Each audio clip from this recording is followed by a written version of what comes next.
Oi, pessoal. Meu nome é Carla e eu sou atualmente a coordenadora do Laboratório de Teoria da Computação, Otimização Combinatória e Algoritmos, o TOCA.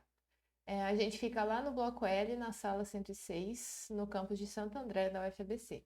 E esse aqui é o nosso site, caso você queira conhecer um pouquinho mais sobre o nosso trabalho e os professores que estão nesse laboratório. Bom, o que a gente faz nesse laboratório é pesquisa em teoria da computação de uma forma bem geral, tá? A palavra teoria, junto com a palavra computação, pode causar estranheza para algumas pessoas, porque afinal de contas, os computadores são coisas tão práticas, né, que a gente está usando no dia a dia para fazer tanta coisa, e teoria parece algo tão não prático que até parece que são duas coisas que não se combinam muito. Inclusive, eu até diria que muita gente pode achar que estudar a teoria da computação é algo inútil ou muito chato. Mas a gente tem que lembrar que a ciência da computação, ela não existe só para ensinar a gente a programar computadores, mas sim para entender como que eles funcionam. E de fato ela surgiu quando a gente ainda nem tinha computadores e a gente queria saber qual era o limite do que a gente conseguia resolver por meio de procedimentos, que foi quando o Alan Turing surgiu com as máquinas de Turing, né, para ser capaz de resolver, de responder esse tipo de pergunta. E aí os computadores passam a ser ferramentas para a resolução de problemas. E, sendo ferramentas, a gente sempre precisa entender qual é o limite do uso dessa ferramenta, até onde a gente pode usar computadores para resolver problemas. E o fato é que a gente não pode usar muito. Existem muitos problemas que a gente não consegue resolver com computadores. Veja, eu não estou dizendo que a gente não consegue resolver bem em tempo bom. Eu estou dizendo que a gente não consegue resolver. Então, são problemas que não adianta você perder tempo tentando criar um algoritmo, escrever um programa para ele, porque você não vai conseguir. Além disso, né, dentre os problemas que a gente consegue resolver com computadores, também tem aqueles que a gente provavelmente não vai conseguir resolver em tempo bom, e aí sim realmente entra essa parte do tempo. Então, muito do que a gente faz nessa área é realmente entender o que está acontecendo, por que, que a gente tem essas limitações e o que, que a gente pode fazer para tentar amenizar essas limitações que a gente tem. Boa parte disso envolve também fazer e entender demonstrações matemáticas. Eu acho que isso também assusta um pouco as outras pessoas, mas uma coisa importante é entender que não é um pré-requisito para fazer pesquisa nessa área você já saber fazer provas matemáticas e demonstrações matemáticas. O pré-requisito aqui é ter vontade e ter paciência para aprender um pouco mais sobre isso. Então, algumas áreas de pesquisas que a gente trabalha nesse laboratório envolvem estudar algoritmos de aproximação, algoritmos randomizados, combinatória extremal e probabilística, complexidade computacional, otimização combinatória, pesquisa operacional e teoria dos grafos. Então, essas áreas aqui envolvem você entender um pouco mais sobre como resolver problemas de uma forma melhor, aprender técnicas diferentes de resolução de problemas, entender um pouco mais sobre algumas estruturas que aparecem aqui. Combinatória é uma área bastante rica em entender as propriedades de certas estruturas. E eu citei essas áreas porque a gente tem alguém no nosso laboratório que trabalha com elas. Mas tem muitas outras áreas envolvidas aí na pesquisa teórica, como, por exemplo, criptografia, geometria computacional, computação quântica. É importante também que fique claro que eu não estou dizendo que é impossível fazer coisas práticas nessas áreas de pesquisa. De fato, tem trabalhos aqui que a gente faz que o único momento em que você vai encostar no computador é para escrever o seu artigo. Mas tem vários trabalhos práticos que a gente pode fazer aqui também. Mas mesmo nesses, a gente precisa entender um pouco mais sobre a teoria que está por trás dos problemas e das estruturas que a gente vai estar tratando. Eu resolvi listar aqui algumas competências que a gente precisa desenvolver para poder trabalhar bem nessas áreas. E eu não chamei de disciplinas, porque o nome das disciplinas pode variar dependendo da universidade. Mas esses termos que estão aqui são usados pela Sociedade Brasileira da Computação, por exemplo, então por isso que eu estou usando eles também. Então, se você já fez alguma disciplina que envolva algumas dessas competências, talvez você saiba um pouquinho sobre aquelas áreas que eu comentei. Algoritmos, estruturas de dados, técnicas de programação, projeto de algoritmos, lógica matemática, matemática discreta, complexidade de algoritmos, teoria da computação, teoria dos grafos e probabilidade. Saber um pouquinho sobre cada uma dessas coisas faz parte do que a gente precisa para fazer pesquisa nessa área. Então, aqui estão listados os docentes que fazem parte do nosso laboratório. Você pode dar uma olhadinha lá no nosso site para entrar em contato com eles se você quiser. Lá tem os e-mails de cada um, os sites pessoais. E agora eu vou deixar que cada um apresente um pouquinho as suas próprias áreas de pesquisa.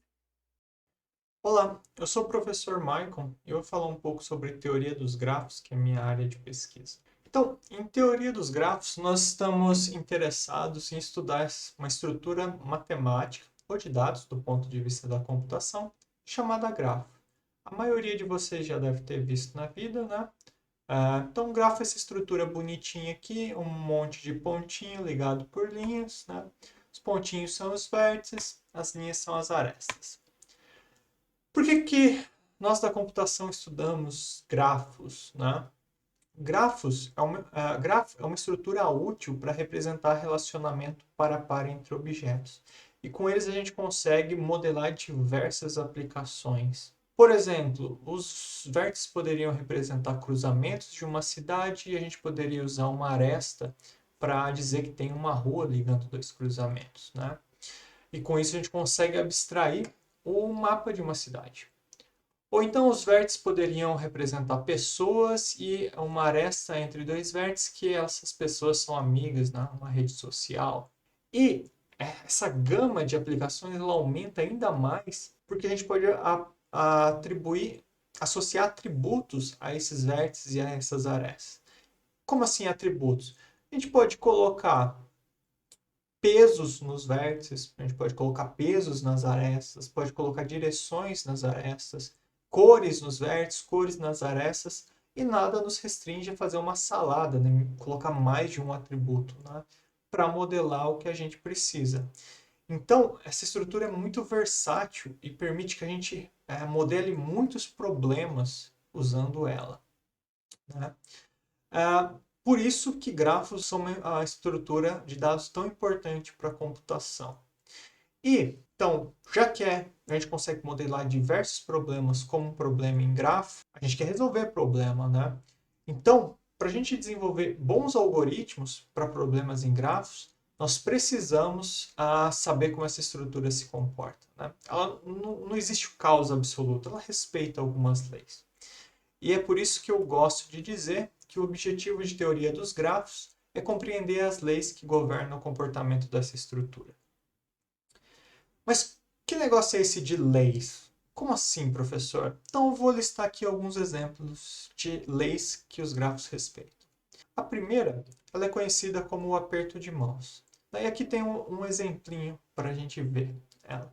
O que essa lei diz? Ela diz o seguinte: se G é um grafo, então se você somar o grau de todos os vértices do seu grafo, o que é o grau de um vértice? Né? O que é esse D de V?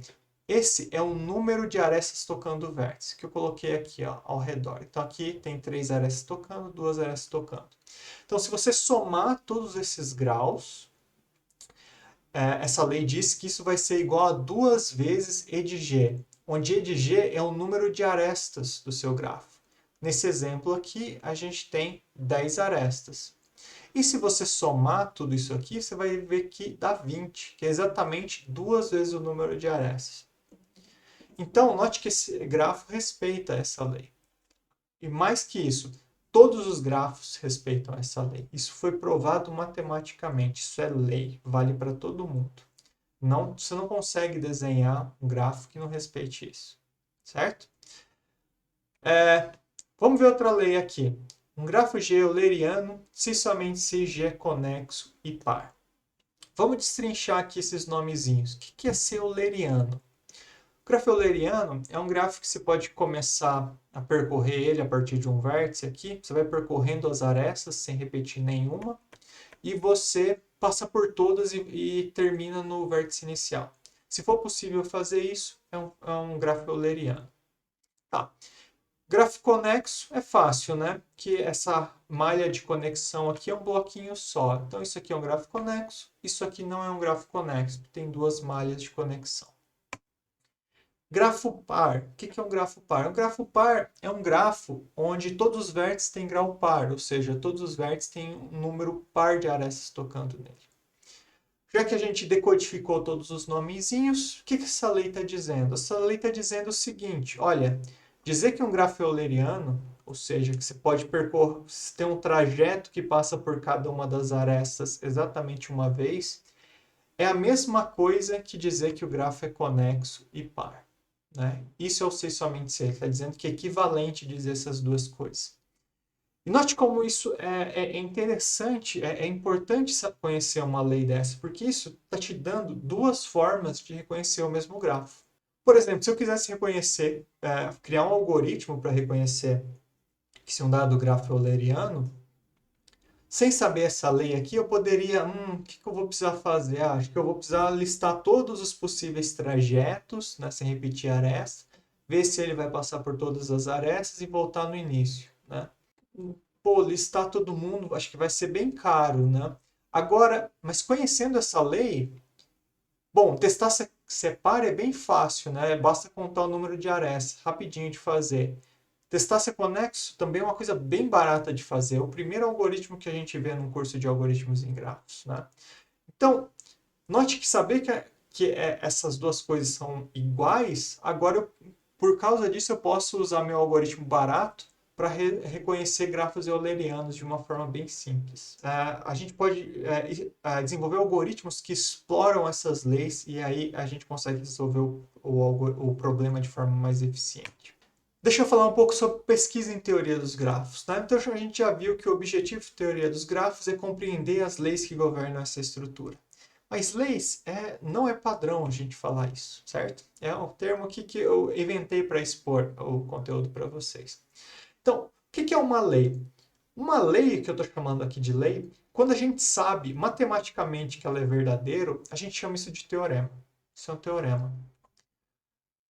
Mas a gente também tem um outro nomezinho, que é o de conjectura. O que é uma conjectura? Uma conjectura é uma proposta de lei. É assim, gente muito inteligente acha que o negócio é verdade, que é uma lei que os grafos respeitam, ou que algum tipo de grafo respeita. Mas ele não consegue provar. Aí ele anuncia essa proposta de lei como conjectura, né? Divulga como conjectura. E a pesquisa em teoria dos grafos, basicamente, ela caminha, né, tentando validar essas leis, validar essas conjecturas para ver se elas são válidas ou não. Então, para finalizar, eu vou falar de três conjecturas, ou seja, três propostas de leis que os pesquisadores ainda estão tentando descobrir, né, demonstrar matematicamente se elas são válidas ou não. Eu vou mostrar duas que em decomposição, que é um tipo de problema que eu adoro. Então, eu vou começar definindo o que é uma decomposição. Uma decomposição, então eu vou usar, aqui tem um mathematics, né, do que é uma decomposição, mas eu vou explicar aqui com esse exemplinho, nesse grafo. Pega esse grafo. Uma decomposição é simplesmente uma coloração das arestas desse grafo. Pinta as arestas com uma quantidade de cores que você quiser, do jeito que você quiser. Toda aresta tem que estar pintada. Isso é a única coisa que eu exijo. Então, isso é uma decomposição. Então, pintar as arestas de um grafo é bem fácil, né? Não tem segredo nenhum, então, decompor. Então, é que a pesquisa em decomposição, a gente está geralmente interessado em um tipo de decomposição. E aí, a gente restringe como essas cores podem ser. Por exemplo, na decomposição em caminhos, nós queremos que cada cor seja um caminho no grafo. Ou seja, cada cor tem que ser aqui um trajeto que não repete vértices, né? Então aqui, ó, se você olhar cada cor, ela é um caminho nesse grafo. Uma decomposição em ciclos, nós queremos que cada cor seja um ciclo, não um percurso fechado que não repete vértices. Numa decomposição em estrela, cada cor é uma estrela. Aqui ó, o centro da estrela azul, né? Aqui os raios, as pontas. Né? Tá, então vamos falar aqui da primeira conjectura, que é uma conjectura que é a conjectura de Galai. Essa conjectura ela diz que se G é um grafo conexo com n vértices, então existe uma decomposição em caminhos de G com no máximo teto de n sobre 2 caminhos. Então, aqui, vamos usar esse exemplo para ver o que essa conjectura está dizendo. Ela está dizendo o seguinte, que esse grafo aqui, ó, ele já está até colorido, né? Que esse grafo aqui, ele tem 7 vértices. Então, essa conjectura diz que para ele tem que ser possível decompor esse grafo em 4 caminhos. Né? E a gente está vendo aqui que é possível mesmo. Ó, a gente tem 4 cores aqui decompondo esse grafo em 4 caminhos. E essa é uma lei que vale para qualquer grafo conexo. com N vértices, né? Então, você diz que ele tem N vértices, eu falo assim, olha, essa quantidade de cores é suficiente.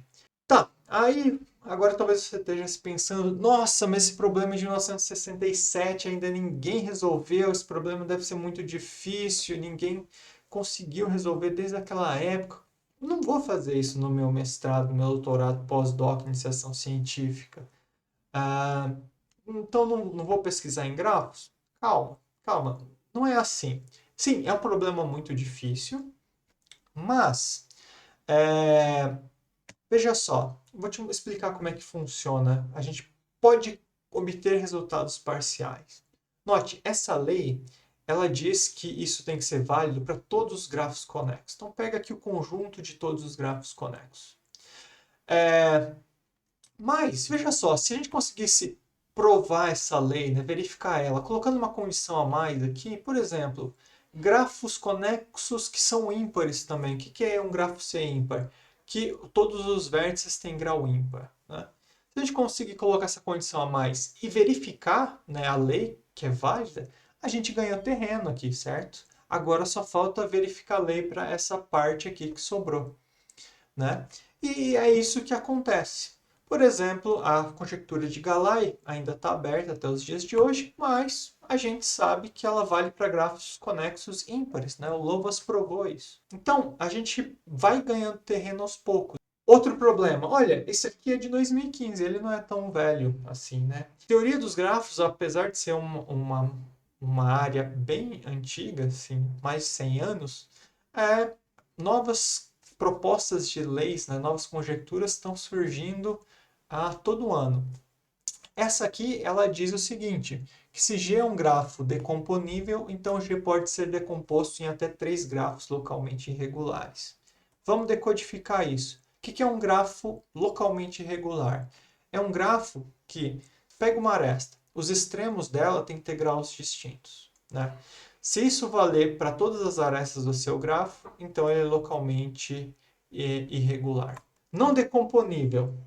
Bom, a gente quer decompor, né, colorir as arestas desse grafo de forma que cada cor, né, quando você olhar cada cor, ela seja um grafo localmente regular. Isso nem sempre é possível, né? Então, esses grafos não dá para decompor, não decomponível, né?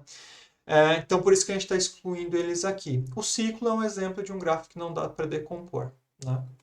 Mas a gente conhece muito bem a cara dos grafos que não dá para decompor. Isso é bem legal. A gente consegue resolver em tempo polinomial um algoritmo para decidir se dá para decompor ou não. Então, já que a gente consegue saber quem dá para ou não decompor, a questão agora é se dá para decompor usando poucas cores, né? 3. Né? Aqui diz que se der para decompor, então com 3 deveria ser suficiente.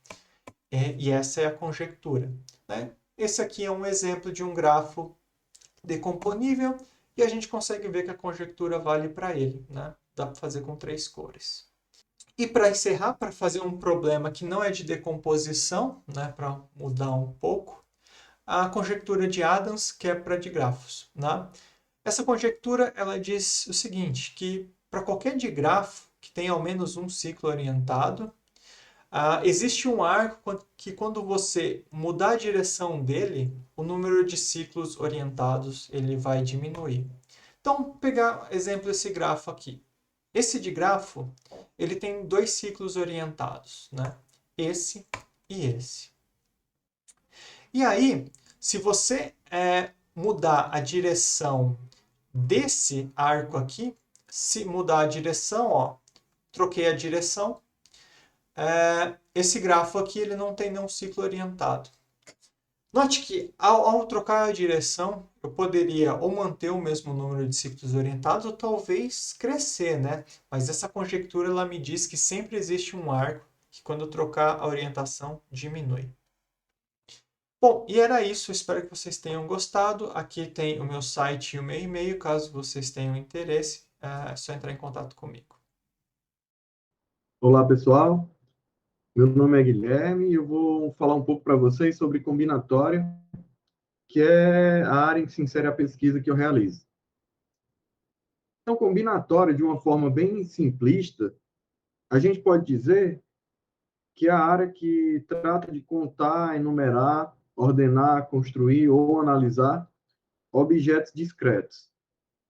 E objetos discretos, você pode pensar em qualquer objeto matemático que não é contínuo, e isso inclui conjuntos, sequências, permutações, grafos e muito mais coisa.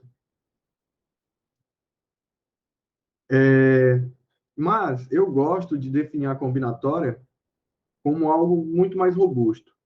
Então, hoje em dia, a combinatória pode ser vista como um conjunto de técnicas e estratégias que nos permitem lidar com estruturas discretas em gerais.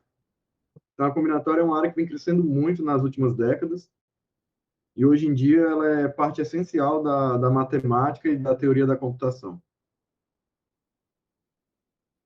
Então, a sua importância se dá, por exemplo, pode ser verificada em diversas aplicações em muitas sub-áreas da matemática e da ciência da computação. E algo que é muito bacana é que a combinatória é repleta de problemas que são muito fáceis de formular, mas extremamente desafiadores. E aí eu espero hoje conseguir passar essa ideia para vocês através de um exemplozinho simples. E o exemplo que eu vou dar lida com grafos, que são estruturas discretas muito ricas, que nos permitem formular problemas de diversas áreas. E a gente pode enriquecer muito essa estrutura. Bem, ela é composta de vértices e arestas, né? Tem as arestas conectando vértices. E a gente pode, por exemplo, colorir as arestas indicando alguma propriedade. E aí eu quero falar do número de Ramsey. E esse problema simples, de simples formulação, é o seguinte: eu quero saber qual é a menor quantidade de pessoas, que aqui eu estou chamando de N, tal que em qualquer grupo com N pessoas, sempre vão ter 3 pessoas que se conhecem ou 3 que não se conhecem. E aí a resposta, bem, vamos começar a investigar isso. Então vamos tentar primeiro 5 ou 6 para ver se a gente tem sucesso, tá bom? Então vamos começar tentando com 5 pessoas. Então aqui eu tenho minhas 5 pessoas e eu quero saber se sempre existem 3 que se conhecem ou que não se conhecem. E o ponto é que isso não é verdade. Porque para representar aqui, eu estou representando por azul uma conexão entre 2 pessoas se elas se conhecem. E em vermelho eu estou representando 2 pessoas que não se conhecem. Então, se você olhar aqui, você nunca vai ter 3 pessoas se conhecendo. Por exemplo, pega essas 3 aqui. Poxa, essas 2 se conhecem, essas 2 se conhecem, mas essas 2 não se conhecem. Isso é verdade para quaisquer 3 pessoas que você pegar nessa configuração. Beleza? Então, sim, não é a resposta certa para o nosso problema. E aqui eu só repeti a pergunta, e aqui está o nosso grafo. Então, claramente, a gente consegue modelar esse problema com um grafo, e esse grafo mostra que 5 não é a resposta para essa pergunta. E agora eu tenho uma formulação em termos de grafos. Então, agora eu posso perguntar, é o mesmo problema, qual é o menor n, tal que, em qualquer coloração das arestas de um grafo completo com n vértices, utilizando 2 cores, a gente consegue encontrar um triângulo da mesma cor. Tá? E aí, por exemplo, fica claro aqui que esse não é um triângulo monocromático. E quaisquer 3 que você pegar não formam um triângulo monocromático. Então, agora a gente reduziu o nosso problema a um problema sobre grafos. E aí vamos tentar com 6 pessoas agora. Como que a gente pode fazer? Então, eu vou provar aqui. Então, vou desenhar aqui 6 vértices representando as 6 pessoas. E aí, olha para esse vértice em particular. Poxa, então ele está conectado aqui com essas 5 pessoas. Então, certamente, pelo princípio da casa dos pombos, a gente sabe que vão ter 3 arestas azuis ou 3 vermelhas, né? Porque se eu tivesse no máximo 2 azuis e 2 vermelhas, bem, essa aresta tem que ter uma cor. Então, vamos assumir que são 3 arestas azuis. Tá? Agora, eu não vou ligar mais para esses caras aqui e vou focar nesses 3 vértices. Se eu tiver uma aresta azul aqui, acabou, a gente encontrou o triângulo monocromático, ou 3 pessoas que se conhecem. Da mesma forma, se essa aresta for azul, eu tenho o mesmo resultado, e se essa for azul, eu também tenho o mesmo resultado. Então, a gente pode assumir que essas 3 arestas são vermelhas. Mas agora, nós conseguimos 3 pessoas que não se conhecem. Então, a gente acaba de provar que em qualquer grupo com 6 pessoas, sempre tem 3 que se conhecem ou 3 que não se conhecem. E aí a gente pode agora se perguntar, vou generalizar isso. Qual é o valor de R44? O que é R44? Eu não falei antes, mas a gente acabou de mostrar que R33 é igual a 6. Então, aqui, só para dar um nome, isso é o número de Ramsey de ordem 3. Agora, em vez de buscar um triângulo monocromático, eu posso querer buscar um grafo com 4 vértices completo, monocromático, ou azul ou vermelho. E aí a gente pode tentar provar. Se a gente trabalhar um pouco, a gente vai conseguir provar isso. E a resposta já é 18. Então, você precisa de pelo menos 18 pessoas para garantir que vão existir 4 que se conhecem ou 4 que não se conhecem. E aí você pode pensar, beleza, então agora eu vou generalizar isso. Vou fazer para 5 pessoas que se conhecem ou não. Então, agora a gente quer um gráfico completo com 5 vértices. E aí qual é a resposta? E aí você pode ficar até surpreso, mas o ponto é que ninguém sabe essa resposta. Isso é um problema extremamente difícil. E o que se sabe é que está entre 43 e 48. E se a gente for mais longe, quiser a resposta para 6, tudo que se sabe é que está entre 102 e 165.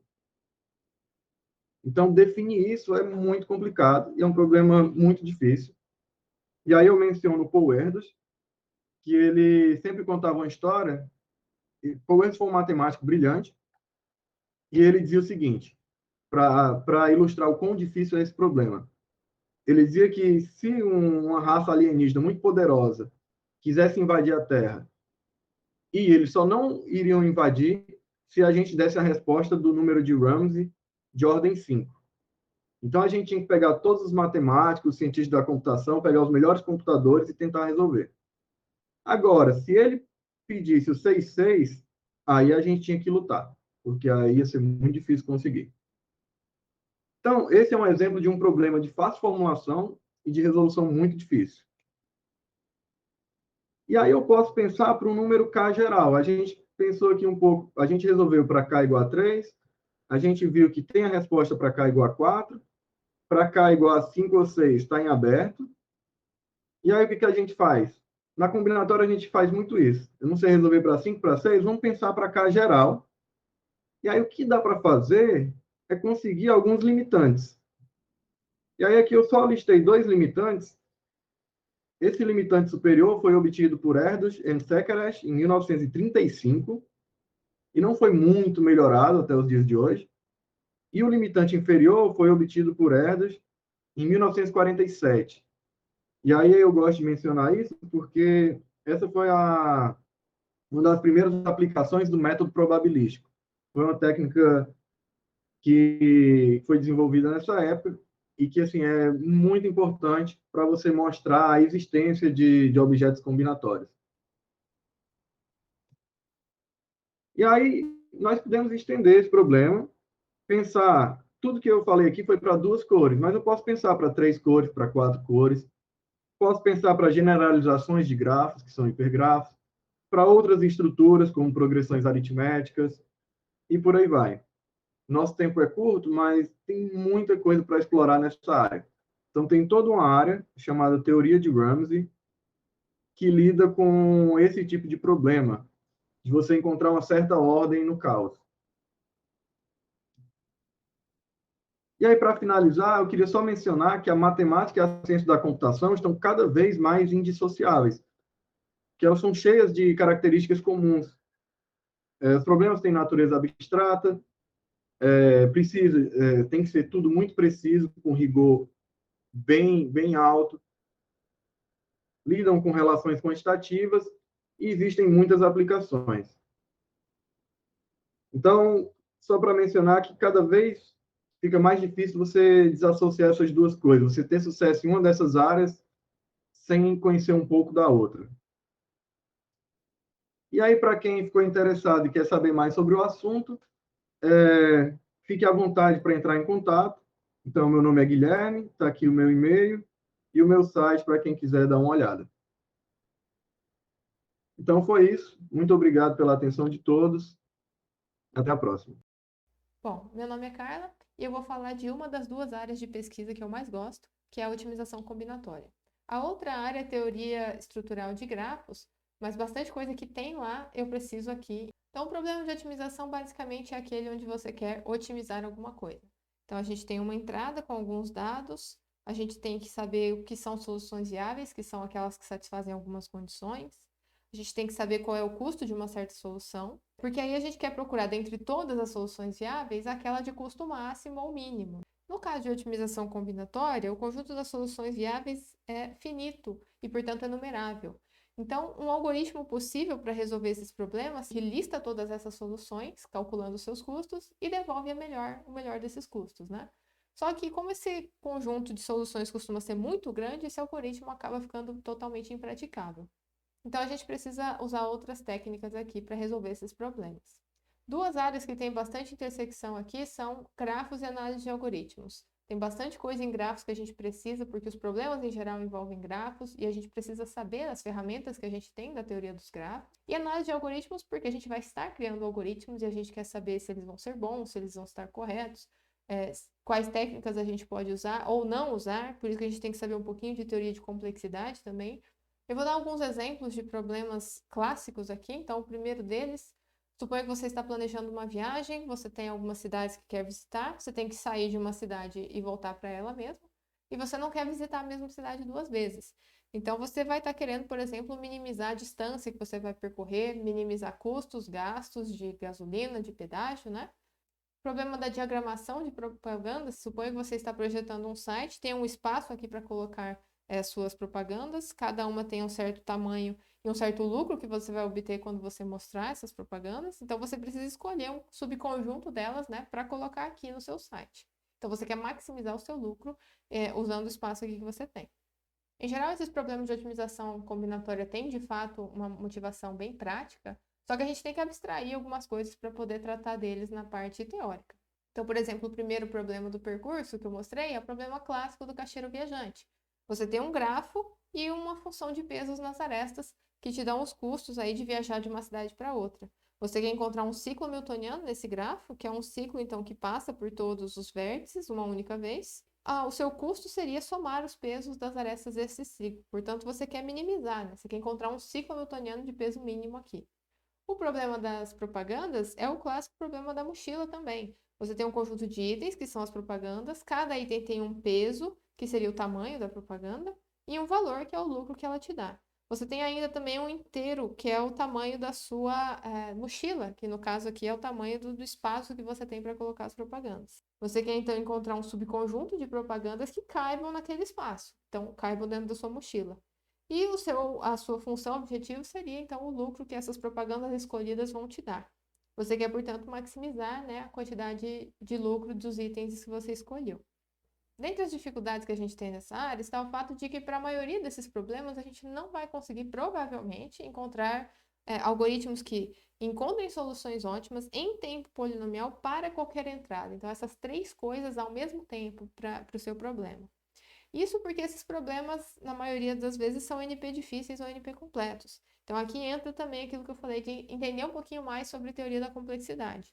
E aí, o que a gente faz, então, é não exigir essas três coisas, porque ainda assim a gente tem que tratar esses problemas. Eles têm uma motivação, eles são importantes e a gente precisa encontrar soluções para eles.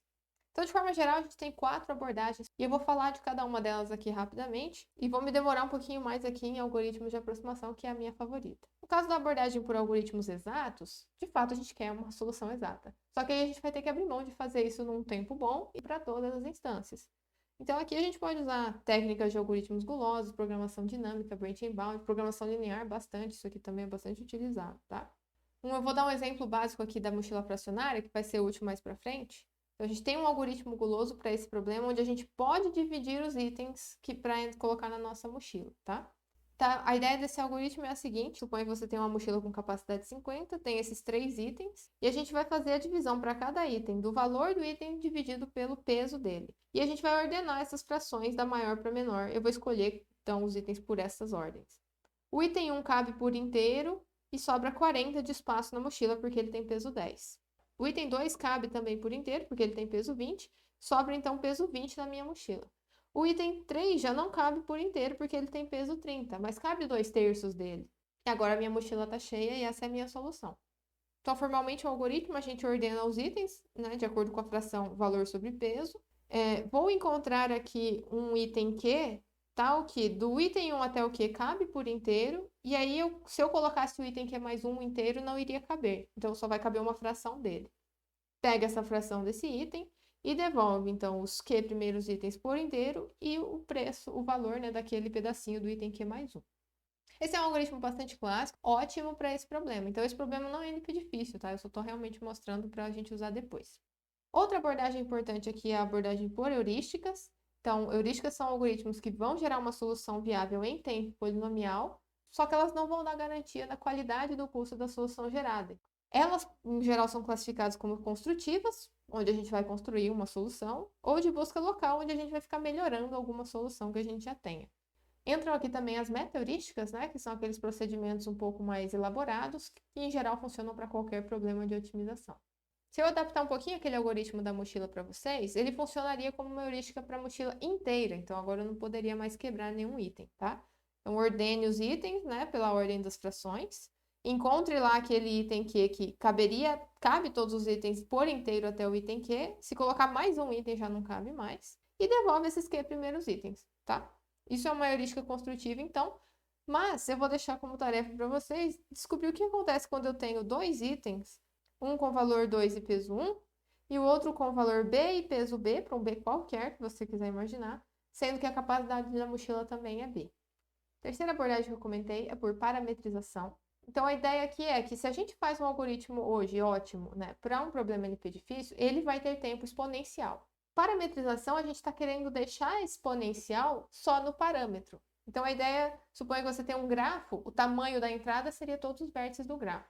Um parâmetro K nesse grafo seria algum subconjunto de vértices, alguma coisa bem menor do que a quantidade total de vértices. E aí a gente vai estar querendo construir um algoritmo que, quando a gente olhar para o tempo de execução, ele vai ser alguma coisa do tipo n elevado a uma constante, então n é o tamanho da entrada, por exemplo, a quantidade de vértices, n elevado ao quadrado, n ao cubo, né, algum polinômio, multiplicado por alguma função desse parâmetro K, por exemplo, até 2 elevado a K. Mas como K provavelmente é bem pequeno, tudo bem ser exponencial no K, porque isso aqui ainda vai ser bem melhor do que ter, por exemplo, 2 elevado a n. E a última abordagem que eu quero falar é de algoritmos de aproximação.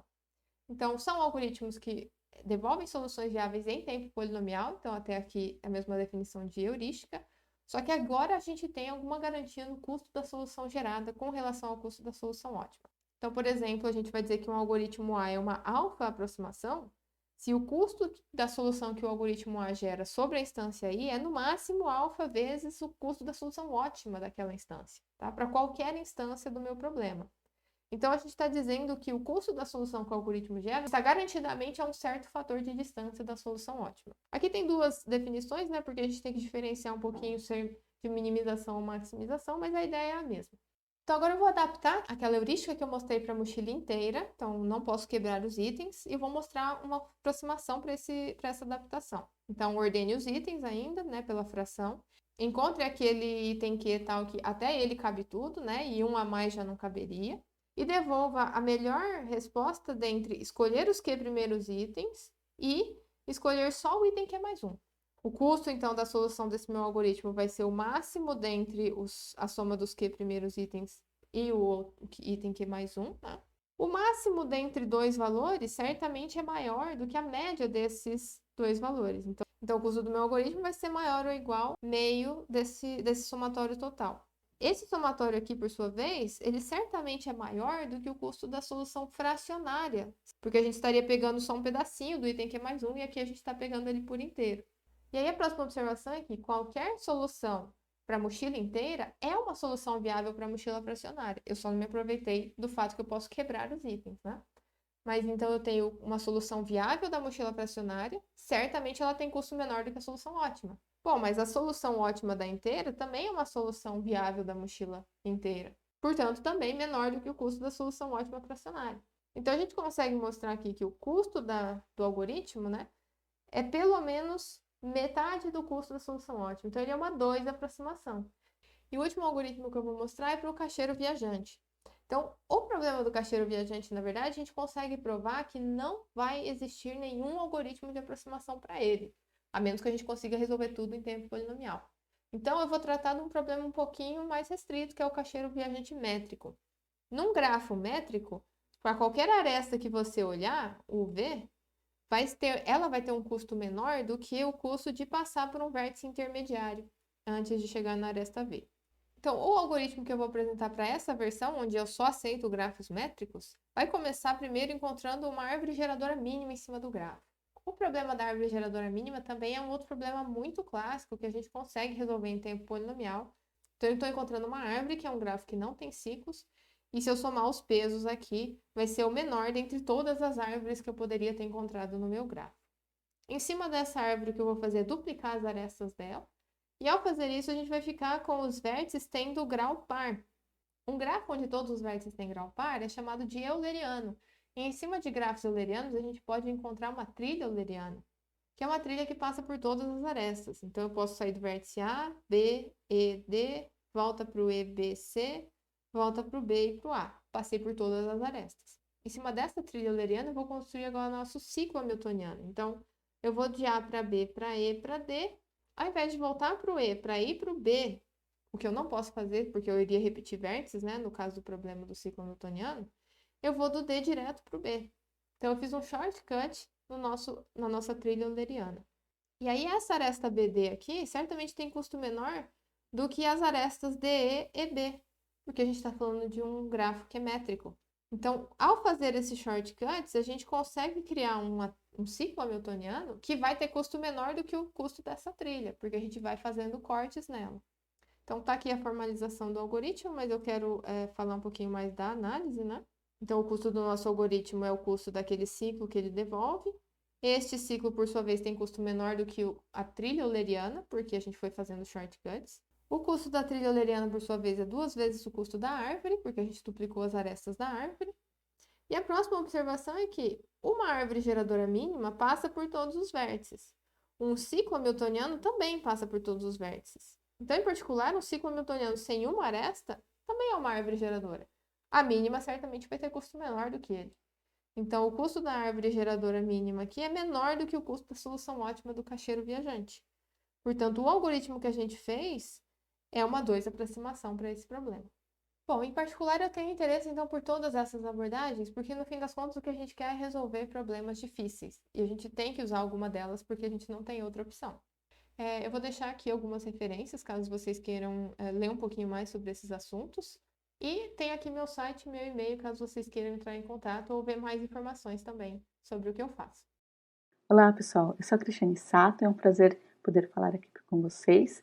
Eu vou falar um pouco hoje sobre computação teórica. Eu estou usando esse termo de uma maneira bastante abrangente e vocês vão ver que envolve diversas áreas. Então, eu não vou conseguir falar sobre a área inteira. Essa é uma área que ela está bastante voltada para a resolução de problemas e combina diversas técnicas. Isso é um aspecto que eu acho muito legal da área, essa mistura de técnicas. E ela como está voltada à resolução de problemas, claramente ela vai estar muito ligada à otimização e complexidade. Dentro da otimização, em particular, a otimização combinatória tem um certo destaque, porque diversos problemas computacionais, eles são combinatórios, eles têm combinatória na sua natureza, né? E a gente precisa de várias áreas da matemática, como grafos, combinatória e álgebra linear, para fazer o desenvolvimento da área de computação teórica. Eu queria mostrar para vocês, focar em um problema específico e para poder ilustrar algumas das ferramentas, o tipo de resultado que aparece na área. Nem sempre eu vou mostrar o resultado mais recente, o resultado mais forte, mas eu procurei escolher alguns exemplos que ilustram bem o que tem nessa área. Então, um problema muito clássico em grafos é o problema de cortes. Então, um ST-corte é um conjunto de arestas, que nem esse aqui em amarelo, que separa um vértice S de um vértice T. Então, tá vendo? Se você remove aqui, você desconecta o S do T. E tem um problema irmão dele, que vocês vão ver por que eu estou falando que é irmão, que é o problema de encontrar ST-caminhos, que nem aqui, ó, ST-caminhos são rotas. Então, e aqui tem mais uma rota, ó, aqui em roxo, e eu estou interessada em encontrar ST-caminhos que não têm arestas em comum. E qual que é a relação desses dois problemas? Tem, né? Eles parecem que tem algum relacionamento, porque aqui, digamos, são rotas, e um ST-corte, se você pegar o menor possível, o que ele é? Ele é basicamente um gargalo em rotas, né? Porque mesmo que aqui e aqui está muito bem conectado, tirando essas duas, você destrói todas as rotas, todos os caminhos. E aí a gente tem um resultado que é esse aqui, que é o menor número de arestas no ST-corte igual ao número máximo de ST-caminhos que não compartilham arestas. Esse tipo de resultado, esse aqui é um resultado do Menger, olha, bem antigo, de 27. Ele é chamado de uma relação min-max, porque é o mínimo para um problema é o máximo do outro. E é um resultado super clássico, mas bem clássico mesmo em otimização combinatória.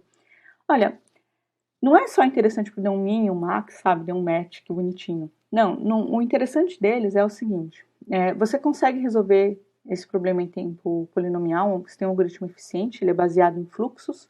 Talvez você saiba um pouco de fluxos, porque fluxos são usados em diversas áreas, por exemplo, na área de visão. E você consegue fazer um algoritmo de maneira que ele te devolve o corte com tamanho mínimo e uma coleção aqui de caminhos de tamanho máximo, sabe, sem compartilhar as arestas.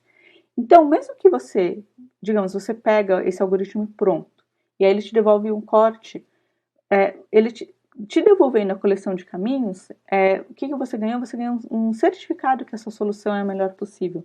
Tudo que você tem que fazer agora é checar que ele realmente devolveu um corte, que esses aqui são caminhos que não compartilham arestas e que têm o mesmo tamanho.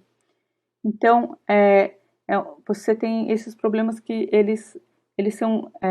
o algoritmo ele não vai devolver só a solução ótima, ele devolve a solução e um certificado.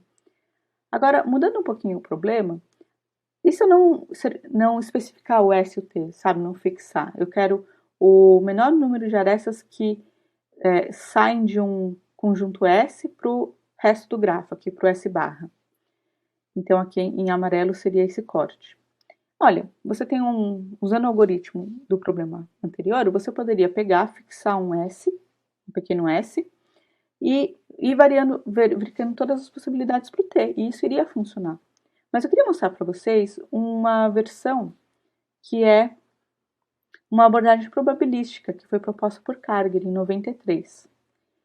E é um algoritmo muito simples, muito interessante, que é assim. Você tem um grafo, então, você vai escolher aleatoriamente uma aresta, que no caso eu coloquei a B e C. E aí o que você vai fazer com BC? Você vai meio que combinar ele num supervértice BC e ligar ele com os vizinhos anteriores. Então, ó, por exemplo, o D era do vizinho tanto do B quanto do C, então por isso que tem duas arestas aqui. E a mesma coisa para o A, ó. Ele era dos dois, ó, então tem duas arestas. Você só não mantém a aresta que tinha anteriormente, não fica com um laço, né? E você vai fazendo isso, só vai fazendo isso. Até quando? Você vai fazendo isso até você ficar com dois vértices. Então, dois supervértices, tá vendo? Então, aqui você tem um vértice que corresponde ao corte, ao conjunto ABCD, e aqui o outro que corresponde ao resto do grafo. E nesse caso, ó, essas duas arestas, elas vieram justamente dessas duas arestas aqui. E nesse caso, o que sobrou, então, entre os dois vértices é um corte mínimo. Puxa, mas será que isso funciona sempre? Será que isso é uma boa ideia? Olha, na verdade, a probabilidade é bem baixa de sucesso. A probabilidade garantida de sucesso é bem baixa. É basicamente 1 sobre n quadrado, onde n quadrado é o número de vértices. Então, você vai fazendo para grafo grande, isso fica muito ruim. Aí você fala, ok, então, nesse ponto, será que o que o Karger devia fazer? Será que ele devia jogar fora esse algoritmo, porque não serve para nada? Ele serve. O que acontece é que, como tem essa chance de sucesso, mesmo que baixa, você repete várias vezes, independentemente do procedimento, e aí o que acontece? Você amplifica a probabilidade de sucesso.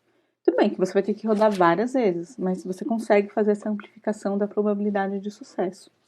Então, veja bem que é uma coisa bem simples, é uma estratégia bem natural, até um pouco ingênua, mas se você coloca e demonstra como que ela funciona, se você vai e calcula a probabilidade de sucesso e depois faz essa amplificação, você consegue um resultado bem legal. Agora, virando esse problema um pouco de ponta cabeça, se em vez de um corte mínimo, com o menor número de arestas possíveis, eu fizesse um corte máximo, com o maior número de arestas possível. Olha, tem um algoritmo guloso que, se você parar um pouco para pensar, você chegaria nessa estratégia facilmente. É um 76. Só que, apesar de ser bem simples, bom, ele não funciona de verdade, mas é garantido que ele vai te devolver um corte que tem tamanho pelo menos 50% de um corte máximo. Então, isso que a gente chama de uma meia aproximação. Então, e apesar que era bastante simples, por muito tempo, qualquer melhora ainda ficava em torno de meio, não eram melhoras assim muito incríveis. Até que veio Gummans e Williamson em 94 e eles eram um algoritmo probabilístico. Então, tudo bem, que tem uma chance de sucesso envolvida, onde o número esperado de arestas no corte devolvido era quase 88% do corte máximo. Então, olha só que legal. É uma grande melhora aqui, né? Uma grande melhora. E olha quanto tempo demorou para ocorrer essa grande melhora, né? Falar muito rapidamente sobre o que eles usaram o seguinte. Eles usaram uma formulação para o problema de corte máximo, que é um programa quadrático e inteiro. Talvez você não saiba o que significa, mas basicamente o quadrático ele é complicado porque ele não é linear. O inteiro é complicado porque ele é inteiro. Então ele é duplamente complicado. Mas então, o Gummans e Williamson, eles simplificaram o problema para definir um programa semidefinido. Um programa semidefinido, ele é um tipo de programa não linear. Tem solvers para ele, são solvers bons. Não são tão bons, por exemplo, quanto um solver para programa linear, que acho que vocês sabem que tem uns que são excelentes. E aí resolveram esse programa semidefinido. Aí você fala, bom, mas isso não serve para nada, né? Porque simplificou o problema, então o que esse programa semidefinido me dá? Qual foi a sacada deles? Eles usaram a solução do programa semidefinido para definir probabilidades para um sorteio de um corte. E essas probabilidades são tais que tem esse valor esperado no número de arestas do corte devolvido. E depois tiveram outros resultados a respeito, então esse não é o resultado mais recente, mas eu queria falar dele porque foi bem interessante que eles pegaram um problema que era bem combinatório, né, o problema de corte máximo, e eles aplicaram essa ferramenta, que é a programação não linear, então que não é combinatório, né? E depois, além disso, eles usaram esse método probabilístico. Então, esse é o tipo de resultado que abriu, assim, portas para a comunidade poder investigar esse tipo de direção. Eu gostaria de falar um pouco para vocês sobre a área de grafos aleatórios e também sobre um resultado que eu obtive com meus colaboradores nessa área. Bom, grafos aleatórios fazem parte de teoria dos grafos, apesar que você trabalha com um paradigma um pouco diferente e com ferramentas próprias.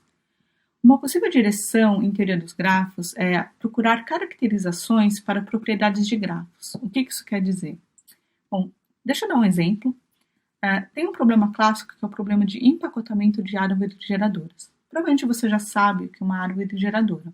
É um subgrafo, que nem este em vermelho, que é conexo, quer dizer que você consegue chegar de todo mundo em todo mundo, e ele não possui ciclos. E o problema de empacotamento, então, é encontrar o maior número possível de árvores geradoras, mas com a regra que elas não podem compartilhar arestas. Então, por exemplo, aqui em vermelho você tem uma árvore geradora, em roxo você tem outra. E elas não compartilham arestas. A parte aqui em cinza não forma uma árvore geradora porque não consegue conectar todos os vértices.